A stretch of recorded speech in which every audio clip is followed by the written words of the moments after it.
S'il vous plaît, non, je vous en prie. On est les sectes, les êtres les plus puissants du monde. Tout le monde nous aime, espèce de sous-merde.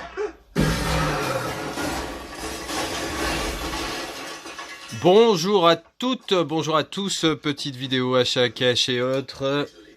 Je sais pas quel numéro, de toute façon on s'en cogne. Je vais vous présenter les derniers achats. Il y a de tout, il y a du steelbook, il y a du Blu-ray, il y a du DVD.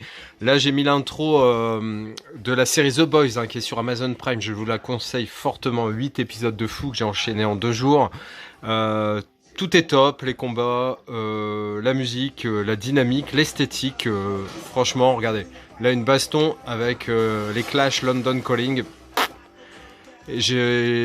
Quand j'ai regardé la saison, j'étais capable de la regarder une deuxième fois dans la foulée. Honnêtement, tellement c'est bon. Bon, bref, on est là pour présenter les achats, pas pour parler des séries. Allez, j'ai pas classé, donc ça va venir comme ça va venir. Donc le premier film, c'est un upgrade, DVD que j'avais. J'ai chopé le Blu-ray à 5,90 €, donc j'ai sauté sur l'occasion. Je vous dis, je me ruine pas pour les Disney, mais voilà, c'est au petit bonheur la chance, un peu tout ce que je trouve. J'avais eu des steelbooks sur la Fnac, vraiment pas cher à un moment, dans les 10 balles je crois. Et puis là, quand il y a des amarrés comme ça que j'ai en DVD, voilà, c'est l'occasion qui fait de la ronde. Dumbo, 70 ans, c'était l'édition pour la 70e anniversaire, ça fait mal au ventre.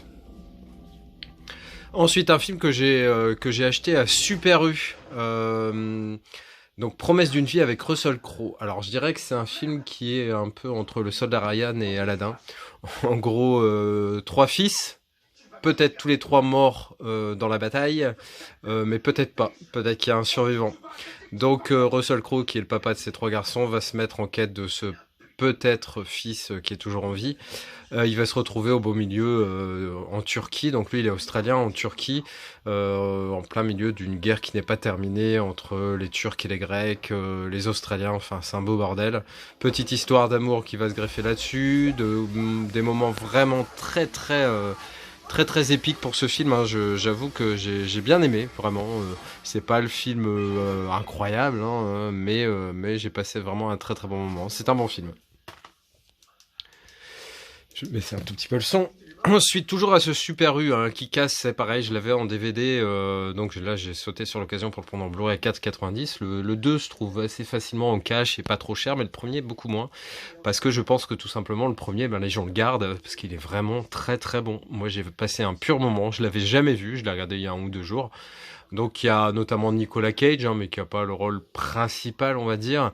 Donc vous connaissez toute l'histoire de ce jeune étudiant un peu loser qui décide d'un seul coup d'être un super héros, mais qui est pas très doué pour ça. Mais heureusement à côté de lui, il va y en avoir 2 vrais qui vont l'aider dans toutes ses aventures, et c'est vraiment très bon. Une BO de fou aussi, vraiment.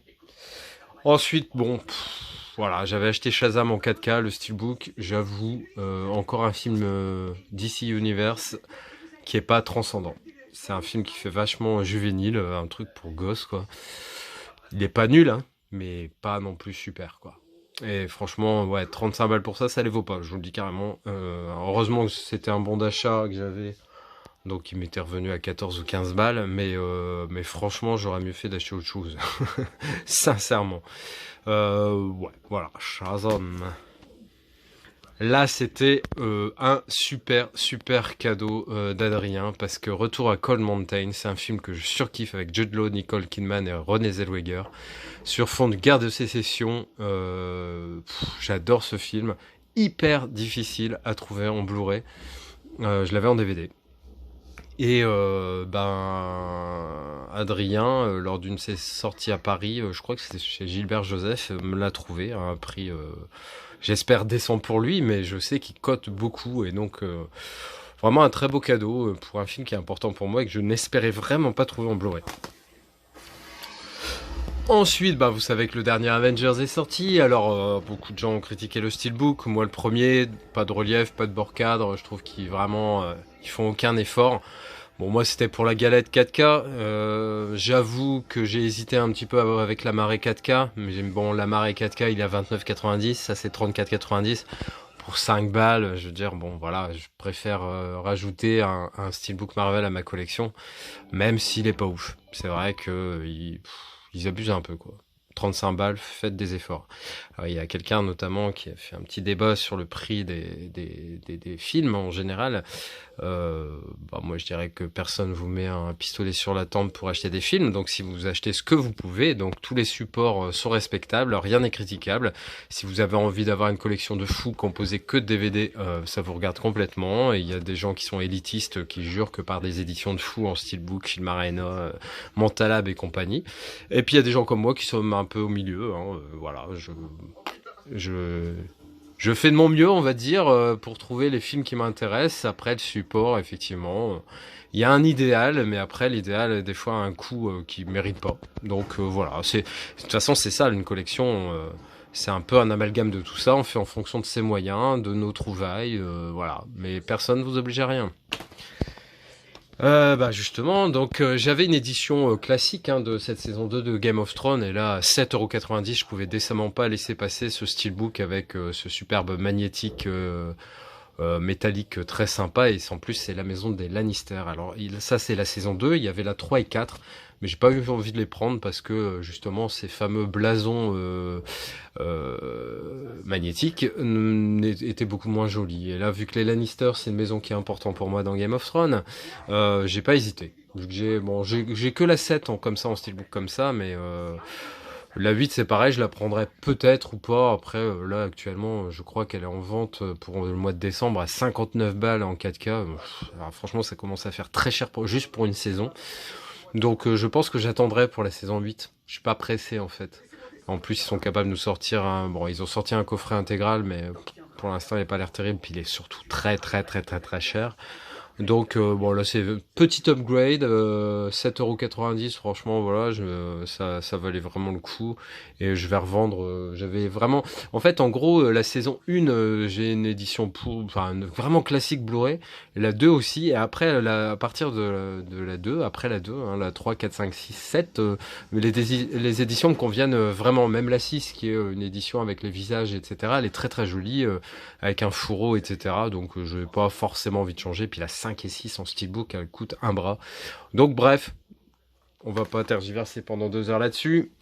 Un film que j'avais vu dans une présentation de vidéo, je sais plus laquelle, donc Everybody's Fine, donc c'est la distribution surtout qui m'a donné très envie, avec Robert De Niro, Drew Barrymore, Kate Beckinsale, donc celle de Underworld, et Sam Rockwell. Donc voilà, c'est 4 acteurs de ouf. Je connais pas trop l'histoire, j'ai juste vu que c'était un bon film. Donc là c'est un DVD anglais, mais il y a une piste française, donc tout va bien. Je l'ai trouvé à 90 centimes, donc je tenterai l'expérience. Ensuite, c'était à Nose, je l'avais déjà eu une fois entre les mains, mais j'ai vu que j'avais acheté d'autres choses, j'avais fait un choix.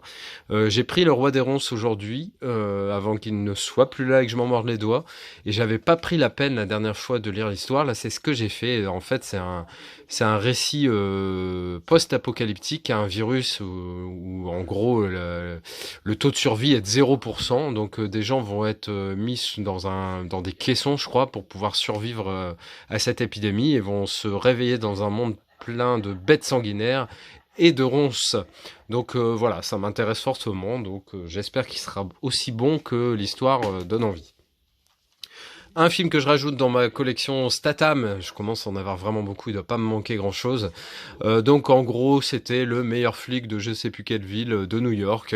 Sa femme meurt, il est complètement au bout du rouleau on va dire, et puis il y a une gamine qui a la combinaison d'un coffre avec beaucoup d'argent, je sais pas quoi, et tous les malfrats du monde vont se mettre en quête de cette gamine, quitte à la supprimer. Mais c'était sans compter sur Jason Statham qui va protéger la veuve et l'orphelin une fois de plus. Et oui, comme quoi des choses incroyables arrivent parfois dans mes vidéos. J'avais dit que j'achèterais plus de pop, sauf cas exceptionnel.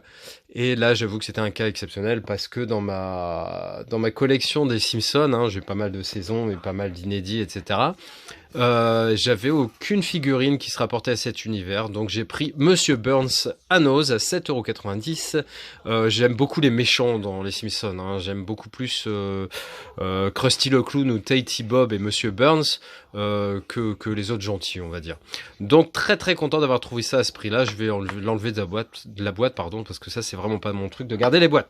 N'hésitez pas à commenter cette vidéo, à liker, à vous abonner, à partager. Voilà, le partage, c'est le plus important. Allez, ciao.